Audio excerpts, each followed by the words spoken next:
demande souvent comment je gère ma vie de femme de footballeur. Qu'est-ce que je fais? Est-ce qu'on est à distance? Est-ce que c'est dur? Pas dur? C'est dur. Faut s'accrocher. Bon, déjà, nous, on s'est connus très jeunes. Il était encore au centre de formation. Ce qui veut dire que les 3-4 premières années, on était à distance. Lui était au centre de formation, après il a eu ses appartements, etc.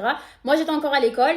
Donc, du coup, on a fait ça à distance. C'est dur. La distance, honnêtement, c'est dur. On se voyait les week-ends, on se voyait pendant les vacances scolaires parce que du coup, moi, je venais chez lui. Maintenant, ça fait 2 ans et demi qu'on habite ensemble et que j'ai décidé de le suivre. Parce que oui, au final, votre vie dépend de lui. Vous êtes obligé de tout quitter si vous voulez le suivre. Quitter votre pays, votre ville, votre famille, vos amis, votre travail si vous en avez un. Vous devez très clairement mettre votre vie entre parenthèses pour sa vie à lui, sa carrière à lui. Et ça, c'est vraiment un gros choix à faire. Il y en a qui ont de la chance parce que leurs mecs jouent dans leur pays, donc elles sont pas trop loin de leur famille. Elles peuvent aussi avoir un travail vu qu'elles sont dans leur pays. Mais la vérité, c'est très rare. Et surtout, c'est pas dit qu'ils restent toute la vie dans ce pays parce que les footeuses sont beaucoup amenées à changer de club et de pays. On est amené à déménager très souvent, tous les 6 mois c'est possible, à chaque mercato. En général, c'est plus tous les 1 an, 2 ans, mais dites-vous que tous les 6 mois c'est possible. Ce qui fait qu'en fait, vous vous sentez jamais chez vous parce que vous changez toujours de maison. Vous pouvez pas acheter vos meubles, vous pouvez pas acheter votre déco parce que vous savez que vous allez pas rester longtemps, donc ça sert à rien. Toujours devoir refaire les valises, refaire les cartons pour changer de club, donc changer de pays. Devoir se refaire des amis parce que du coup, vous ne connaissez personne.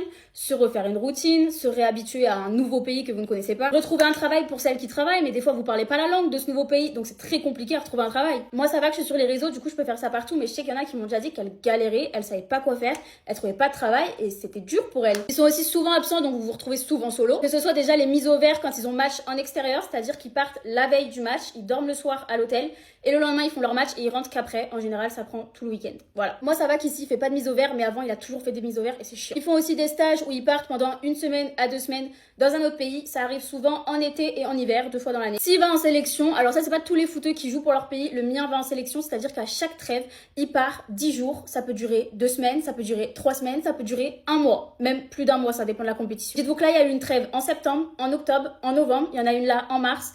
Et ensuite, c'est au mois de juin où il va partir 1 mois. Donc si vous êtes comme moi, que vous aimez pas trop être solo, vous aimez être H24 avec votre mec, ces moments-là sont compliqués. Ils ratent aussi beaucoup d'événements comme Noël, les anniversaires. Ils peuvent même rater les accouchements de leur femme parce qu'en fait, ils ont pas le choix. C'est le club qui décide de leur jour de congé, c'est le club qui décide de leurs vacances, c'est le club qui décide ce qu'ils doivent faire. D'ailleurs, vous pouvez jamais prévoir des vacances à l'avance parce que vous savez jamais vraiment quand est-ce qu'il sera en vacances. Il y a aussi le stress de s'il se blesse, s'il joue pas de la saison, parce que tout ça, ça a des conséquences sur sa carrière et donc des conséquences sur votre vie. Voilà mes stars, je vous fais des bisous.